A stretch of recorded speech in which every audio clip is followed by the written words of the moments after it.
चलिए बच्चों ध्यान देंगे।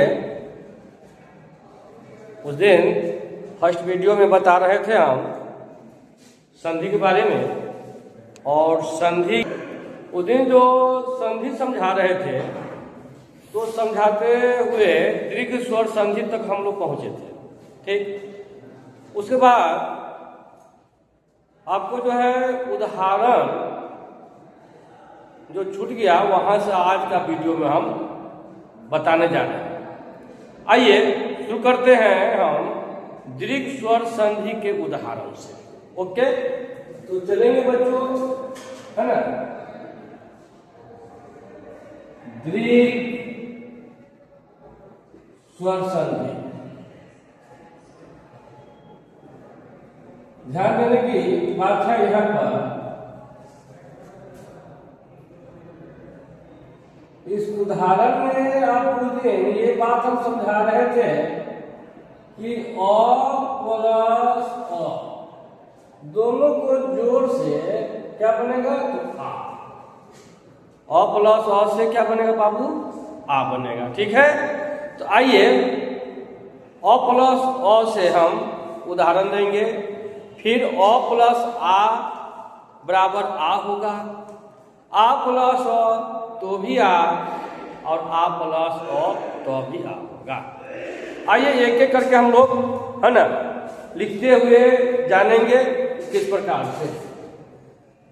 तो अ प्लस अ से लिखिए राम प्लस आयन। दोनों को अगर हम जोड़ देते हैं तो बच्चों ये बन जाएगा रामायण। ठीक, अब यहाँ पर देखिए एक नौ जो है, यह नौ चेंज कर गया तो वाले नौ में, तो इसका भी यहाँ पर व्याकरणिक कारण क्या हुआ कि जब ये तो वाले मतलब तो वर्ण का नौ के पहले पहला वर्ण री र या मूर्धन्य स हो, री र या मूर्धन्य स हो। ठीक, पहला वर्ण, हाँ, और बीच में कोई क वर्ग, प वर्ग, अंतस्थ या ल व ह या कोई स्वर वर्ण हो, तो वाले नौ को हटाकर हम, है ना, ये नौ तो वाले तो वर्ग का नौ हटाकर तो वर्ग का नौ का प्रयोग कर देते हैं। इसको हम लोग नत्व विधान के नियम से जानते हैं। ये नत्व विधान नियम यहाँ लागू होता है। आइए दूसरा उदाहरण हम लेंगे, अभी इसी में आएंगे अ प्लस अ से ही। तो कोण प्लस अण, है ना, बन गया क्या, कोना।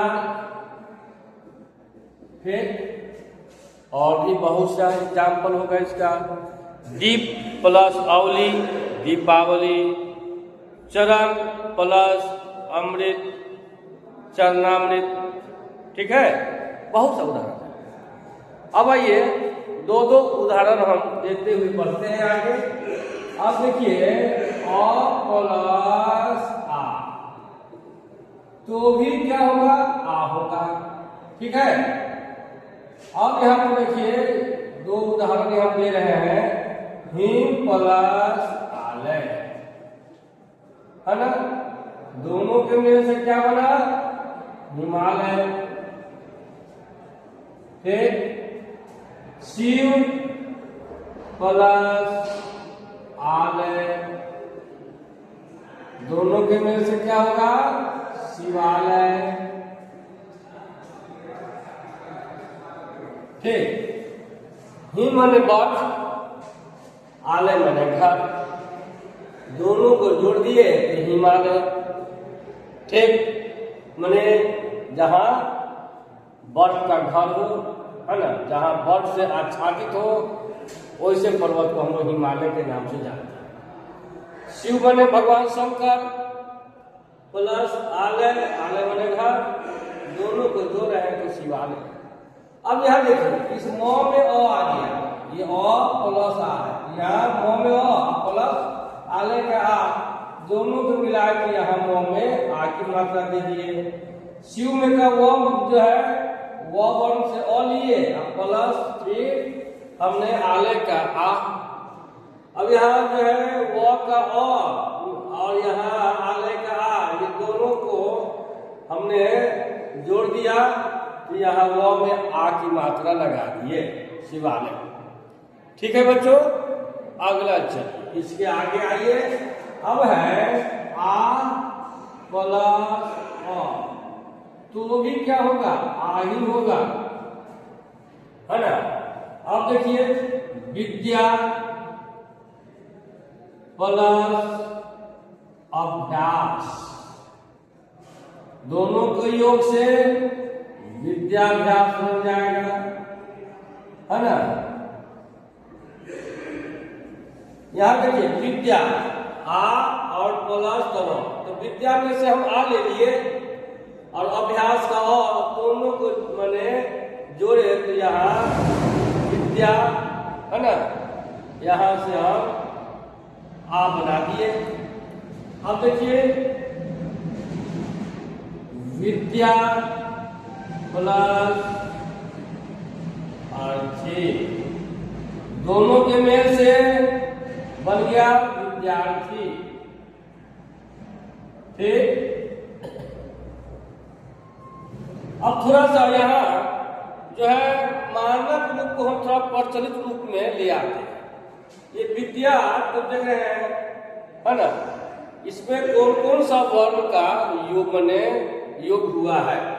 तो यहाँ पर है ये, इसको अलग करते हैं तो लिखेंगे विद्या, है ना, विद्या प्लस अर्थ, ये हो गया आपका प्रचलित। ठीक है,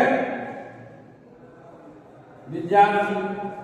वही चीज यहाँ भी है, यहाँ भी है, यहाँ दय संयुक्त आकार है, यहाँ भी दय संयुक्त आकार है। ठीक, अब चलिए इसके आगे हम करते हैं आ प्लस आ, तो भी क्या होगा, आ ही होगा, है ना। महा प्लस आलय, महालय। ठीक है, या फिर महा प्लस आत्मा, बराबर चिन्ह देकर लिखेंगे महात्मा। महा प्लस आत्मा, महात्मा। यहां देखिए आ प्लस आ, दोनों आ ही है और हमारा बना क्या है यहाँ पर आ, तो महा ह में आ की मात्रा हो गया महा का, तो यहां से हम आ की मात्रा आ ले लिए और प्लस आत्मा का पहला वर्ण जो है आ, दोनों को हमने जोड़ दिया तो यहाँ फिर आ की मात्रा, यहाँ महात्मा का ह में आ की मात्रा लग गया। ऐसे ही बने और भी है विद्या प्लस आलय, दोनों के मेल से क्या बना, विद्यालय। ठीक है, हाँ, विद्या प्लस आलय विद्यालय।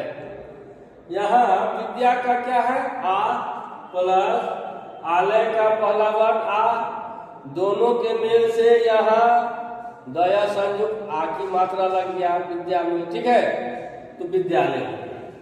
अब आइए बच्चों हम आगे बढ़ रहे हैं इससे। अब जो है इसके आगे चलेंगे तो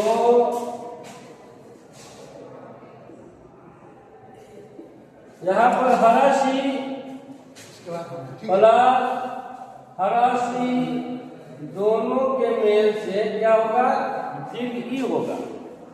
हराशी और हराशी, है ना, दोनों के मेल से बच्चों क्या बनाएंगे हम, दीर्घ ई। ठीक है, चलिए देखते हैं आगे। कवि प्लस इच्छा, है ना, यहाँ कवि में हराशी फिर प्लस इच्छा का पहला वर्ण ह्रस्व ई, दोनों के मेल से क्या बनाना है हमको है दीर्घ।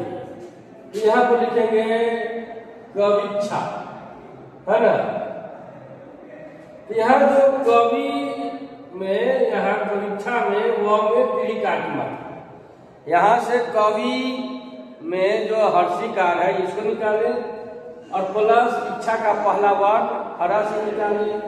तो ये ह्रस्व और ये दोनों के जो है मेल यहाँ हो गया कविच्छा में व में, ठीक है। इसी प्रकार से मुनि, है ना, मुनि प्लस इंद्र, दोनों के मेल से हो जाएगा मुनिंद्र।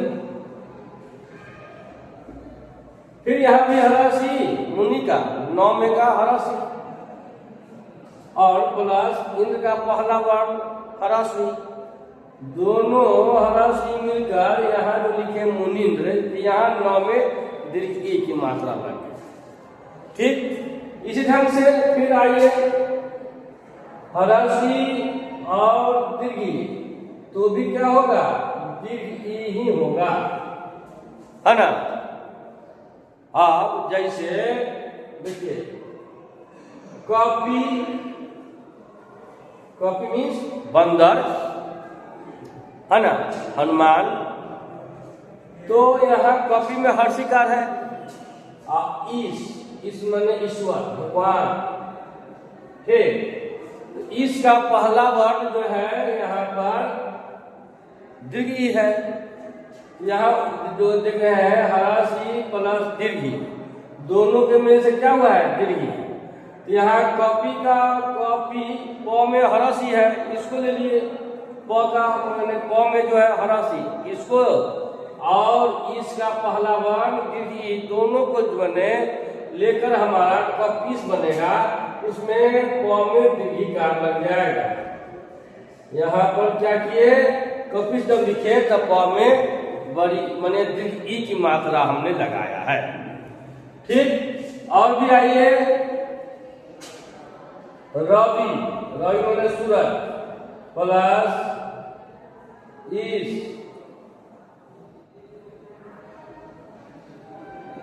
दोनों के मेल से रविश, ठीक। इस प्रकार से बहुत सा वर्ड है, ठीक है। अब चलिए आगे हम बढ़ते हैं बच्चों।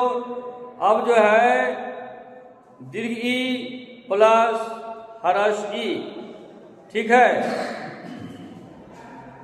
अब यहाँ पर दीर्घ ई प्लस ह्रस्व ई, दोनों के मेल से दीर्घ ई होगा, ठीक है। आइए इसके आगे चलते हैं। मही, मही कहते हैं धरती, धरती का ये पर्यायवाची शब्द है मही, है ना। तो बच्चों मही हमने लिखा है ना, ये धरती का पर्यायवाची वर्ड है। और उसके बाद इंद्र, ठीक। अब यहां देखिए मही, तो ह में दीर्घ ई है ना, प्लस इंद्र का पहला वर्ण जो है ह्रस्व ई है। अब दोनों का मेल से यहाँ पर दीर्घ ई हम जब लिखेंगे बनाएंगे तो महींद्र हो जाएगा, ठीक। उसके बाद बच्चों जो है लिख रहे हैं लक्ष्मी, लक्ष्मी प्लस इच्छा, लक्ष्मी प्लस इच्छा, ठीक है बच्चों। अब यहाँ पर देखने मैंने देखिए हमने जो लिखा लक्ष्मी प्लस इच्छा,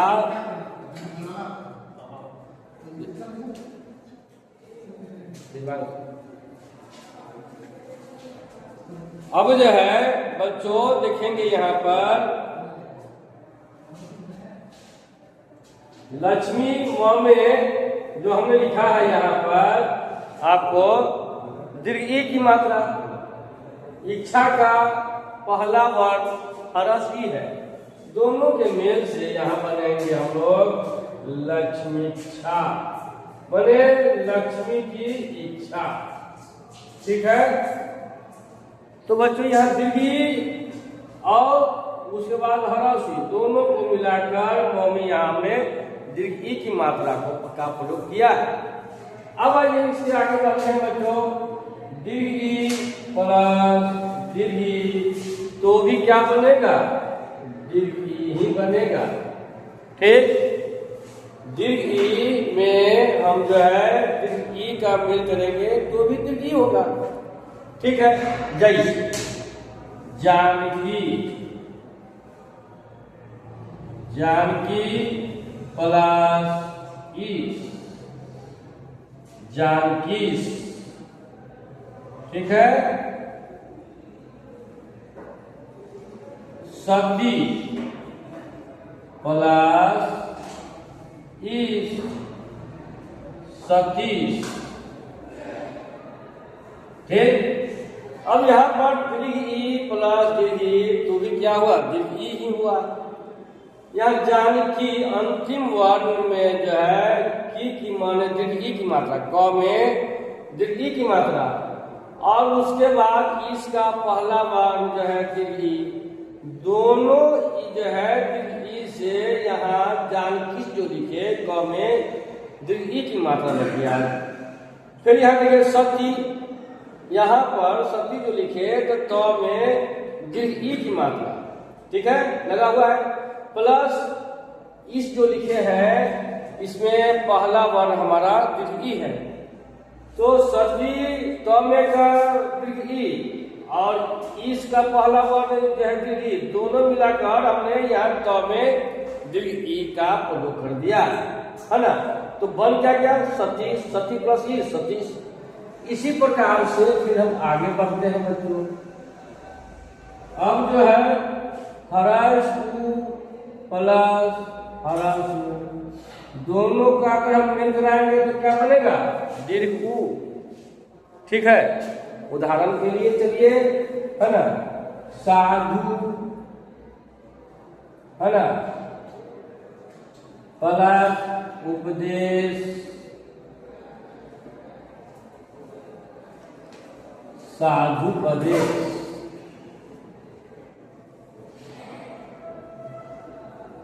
गुरु प्लस उपदेश। ठीक है, गुरु उपदेश।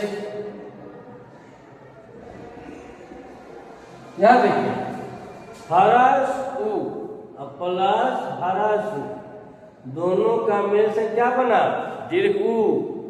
ठीक, अब देखिए यहाँ पर साधु, यहाँ ध में हरस उ की मात्रा लगा हुआ है, प्लस उपदेश का पहला वर्ण जो है हरसु है, तो यहाँ साधु ध में का हरसु और उपदेश का पहला वर्ण हरसु, दोनों मिलाकर जब लिखे यहाँ ध में दीर्घ उ की मात्रा लग गया, साधु उपदेश। ठीक उसी प्रकार से है यहाँ गुरु, है ना, तो र में हरसु अब प्लस उपदेश का उ बने उपदेश का पहला वर्ण जो है हरसु, दोनों को हमने जोड़ा तो गुरु पदेश जो लिखे तो यहाँ पर दीर्घ उ की मात्रा लग गया र में, है ना, तो गुरु पदेश। चलिए अब दूसरा उदाहरण जो है इसका आगे हम लोग पढ़ते हैं। हरसु प्लस दीर्घ उ, दोनों के मेल से होगा दीर्घ उ, है ना, हरसु और दीर्घ उ, तो भी दीर्घ उ ही होगा। ठीक, और दीर्घ उ और हरसु रहे तो भी दीर्घ उ ही होगा, दीर्घ उ प्लस दीर्घ उ तो भी दीर्घ उ ही होगा। तो बच्चों आगे बढ़ते हैं हम लोग, है ना, हरसु और दीर्घ उ से हम लोग पढ़ेंगे। ठीक है, तो आगे चलिए, सिंधु, सिंधु प्लस उर्मी। ठीक, सिंधु, सिंधु कहते हैं सागर को, समुद्र को। ठीक है, उर्मी कहते हैं लहर को, तरंग को, उफान को, है ना। तो सिंधु ये ध में हर्ष की मात्रा है, प्लस उर्मी का पहला वर्ण जो है ये दीर्घ ऊ की मात्रा लग, मैंने दीर्घ ऊ लगा हुआ है। तो यहाँ जो है सिंधु ध का हर्षु और उर्मी का पहला वर्ण दीर्घ ऊ, दोनों का जब अम्मेल होगा तो दीर्घ ऊ। जैसे यहाँ पर हर्षु और दीर्घ ऊ का जोड़ से हमने दीर्घ ऊ, तो यहाँ पर क्या है सिंधुर्मी जब लिखेंगे बच्चों, तो यहाँ मैंने यहाँ पर ये ध में दीर्घ ऊ की मात्रा लग जाएगी दोनों के मेल से, सिंधुर्मी। ठीक है, यहाँ पर जो है दीर्घ ऊ की मात्रा कहाँ लग गया, ध में, अर्थात सिंधुर्मी बन गया। ठीक है, अब देखिए धातु प्लस ऊष्मा, है ना। धातु तो में क्या है, हर्ष की मात्रा लगा हुआ है, प्लस ऊष्मा को हमने लिखा, यहाँ पर पहला जो है वर्ण दीर्घ ऊ की मात्रा लगा हुआ है। दोनों के योग से क्या बनेगा, धातुष्मा, मतलब हो जाएगा यहाँ पर दीर्घ ऊ लगेगा तो। ठीक है, यहाँ पर लिखेंगे, है ना, धातुष्मा माने धातु का उष्मा। धातु माने कोई भी धातु, तांबा, पीतल, लोहा, चश्मा, ये सब क्या है, धातु है। उष्मा माने गर्मी, है ना। ठीक, तो यहाँ हर्षु और उसके बाद उष्मा का पहला वर्ण दीर्घ ऊ, दीर्घ ऊ है, दोनों को जोड़ दिए तो यहाँ तो में दीर्घ ऊ लग गया। ठीक है, अब चलिए बच्चों इसके आगे बढ़ते हैं। तो दीर्घ ऊ प्लस हर्षु दोनों के मेल से क्या बनेगा, तो दीर्घ ऊ ही बनेगा, है ना। मतलब दीर्घ ऊ रहे अब बाद में हर्षु तो भी दीर्घ ऊ ही होगा। ठीक है, और हर्षु और बाद में दीर्घ ऊ तो भी दीर्घ ऊ ही होता है। आइए बढ़ते हैं हम उदाहरण देते हुए। ठीक है, भू प्लस उद्धार। भू मने भूमि, धरती की बात कर रहे हैं। ये भू जो है पृथ्वी का पर्यायवाची है। ठीक, और उद्धार मने उसका उद्धार करना, है ना। तो भूधार हो जाएगा, यहाँ पर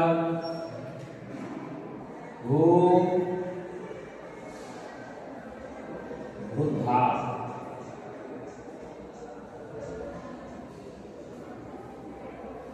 अब जो है बच्चों आगे भू प्लस ऊर्ध्व भूधर्व।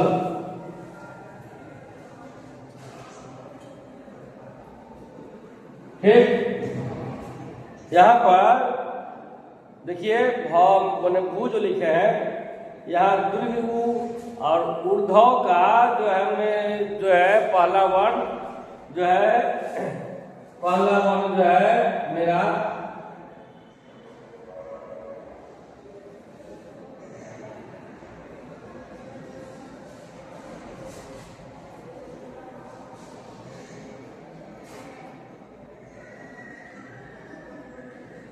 भू प्लस उत्थान, भूमि का उत्थान, है ना। आइए भूत्थान। ठीक, अब आइए भू प्लस दीर्घ ऊ प्लस दीर्घ ऊ, दीर्घ ऊ प्लस दीर्घ ऊ तो भी दीर्घ ऊ ही होगा। ठीक, अब बच्चों यहाँ देखिए भू प्लस ऊर्ध्व, भू प्लस ऊर्ध्व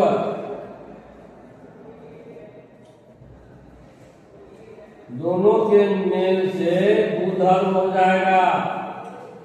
ठीक है, यहाँ पर देखेंगे दीर्घ ऊ की मात्रा लगा हुआ है भू में, और यहाँ ऊर्ध्व में जो है पहला वर्ग दीर्घ ऊ है। दोनों के मेल से जब हमने बनाया भूधर्म को, तो यहाँ भाव में दीर्घ ऊ की ही मात्रा है। अब चलिए बच्चों इसके आगे हम लोग बढ़े हैं गुण स्वर संधि के। ये आपका जो है ना दीर्घ स्वर संधि के उदाहरण यहीं पर हम लोग समाप्त कर देते हैं। ठीक है, अब हम लोग बढ़ेंगे इसके आगे गुण स्वर संधि। तो बच्चों ध्यान देना है पहले कि ये गुण स्वर संधि क्या है। पहले इसकी परिभाषा को जाने, फिर हम बोर्ड पर अभी लिखाएंगे भी। ठीक है, तो ध्यान दीजिए, कहते हैं अ या आ के बाद अगर उसमें हरस ई का या दीर्घ ई का मेल हो, अ या आ में अगर हम हरस ई या दीर्घ ई दोनों में से किसी भी ई का अगर हम मेल कराते हैं, तो दोनों के मेल से यहाँ पर बच्चों जो है ए हो जाएगा, ए। ठीक, बिल्कुल आपने सही सुन रहे हैं।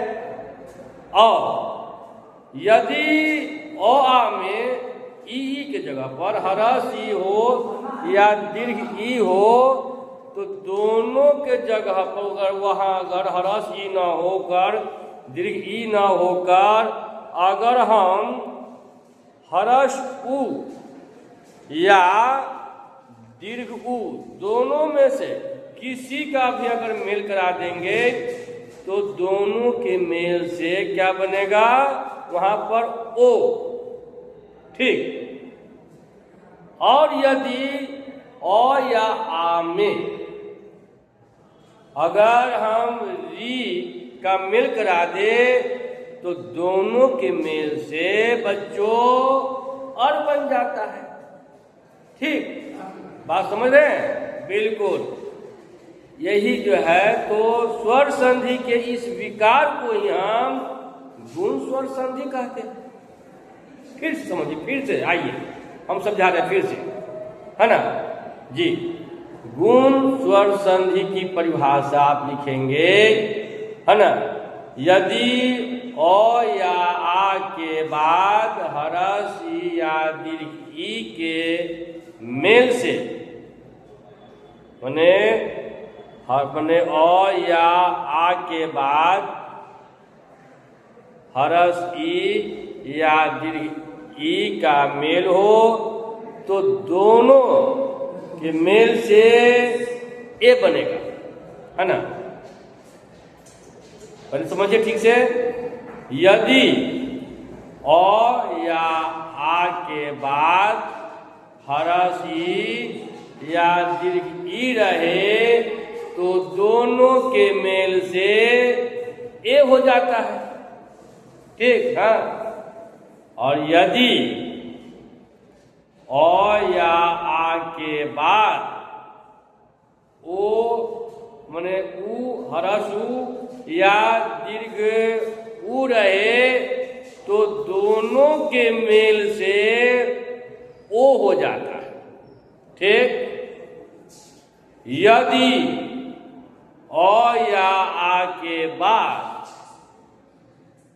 री रहे, री री, तो दोनों के मेल से अर रहलन अर हो जाता है। तो स्वर संधि के इस विकार को बच्चों हम गुण स्वर संधि कहते हैं। ठीक, ठीक है बच्चों।